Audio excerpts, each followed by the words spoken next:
All my life, I have been opposed to the death penalty.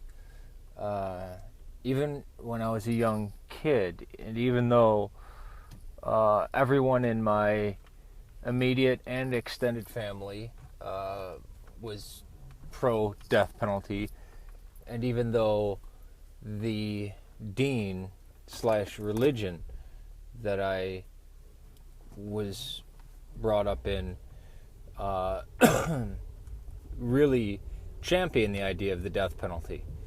The death penalty was implemented by God and therefore was unmerciful and wrong to forgive somebody who committed a crime that is that warrants death. And even my friends who were pro-death penalty finally came around to my side saying, yeah, after they became lawyers and stuff, they were against death penalty. A very strange thing happened. While I still believe that our criminal justice system executes innocent people and that executing one innocent person is a greater atrocity than not giving proper justice to the wicked people of this world, since I actually don't believe in justice. I don't believe in justice, period. And I think you guys know that. But my view has somewhat changed. Since reading Helter Skelter and looking into the Tate LaBianca Hinman murders,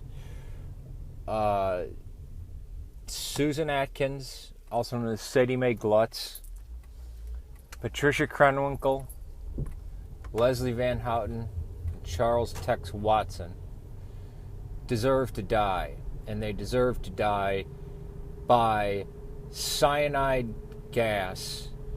One of the worst ways to die, the way that was set up to execute people in 1970 in California. Going further than that, Fred West, Mark Dutroux, and Charles Ning and Leonard Lake. These names are synonymous with evil. Now, most won't forget Rosemary West. I believe her name is Caroline something. The woman that escaped the dry run that the Wests hold, of abusing and sexually assaulting her. She, as well as the West children, attested to the fact that it was Rosemary who gained sexual gratification through torture and sexually assaulting women. Mark Dutroux was a monster, but remember, Michelle Martin was with him the whole time, and she was a grade school teacher.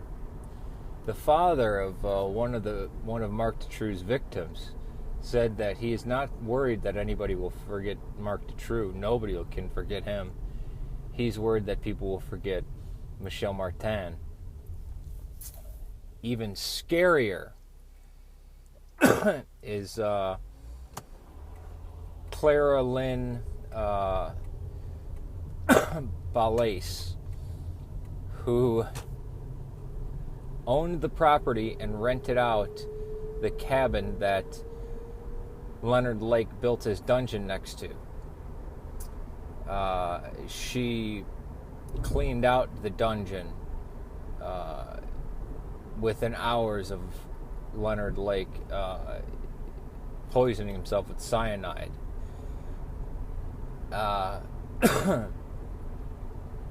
When the tapes were shown of the women who were being taunted as they were being raped and abused and told that they were going to die and that their infants were already dead, who was holding the camera? Was it Charles Ning? Was it Leonard Lake? No, it had to be a third person. There's only one other person that could have been, and that's Clara Lynn.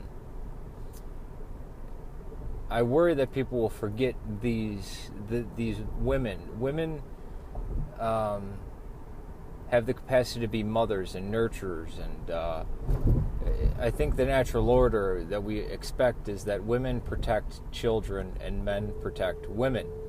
So when women commit evil acts against infants and children and commit acts like rape and sexual assault, for some reason it seems so much more horrifying.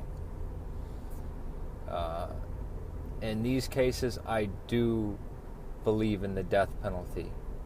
Not a systematic death penalty, but I think that I would not be able to stand in the same room as a person like that. I think one of us must die.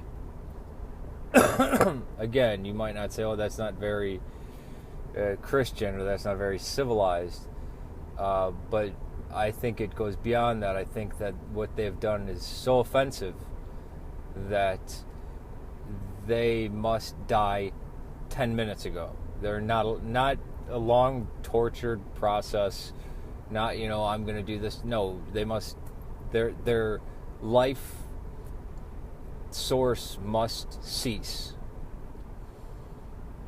They must be dead, and it must be, it must happen, 5-10 minutes ago. I think that would be my case with them. But also, again, I must repeat, I do not believe in institutionalized executions. Although, for multiple murders where infants are killed and multiple people are killed who were begging for their lives, and they were murdered for no reason, maybe the death penalty is warranted then. But unfortunately, we have things like the West Memphis 3 and Rolando Cruz, where Rolando Cruz was 30 minutes away from his walk to death row when he was pardoned or given a stay of execution. So we have people walking around like, what's that guy's name? Patrick something or other, the guy that actually killed Janine DeCarico, raped and murdered Janine DeCarico, the little girl. And yet it was Rolando Cruz who the state of Illinois almost executed. What a messed up world we live in. This is why not only the justice system is broken, but there is no justice upon this earth. The DeCaricos, it doesn't matter how many times you kill that scumbag that murdered Janine. There's no justice. There's no bringing her back, right? And I think the only reason for killing people is out of punishment or putting them in jail, is to punish and inflict a form of pain on them. And I don't necessarily think that's wrong. I just think it's, having a system of death I think is wrong, but I don't think it's wrong for someone like Leslie Van Houten to spend the rest of her days behind prison walls for the crime that she committed. Peace to you.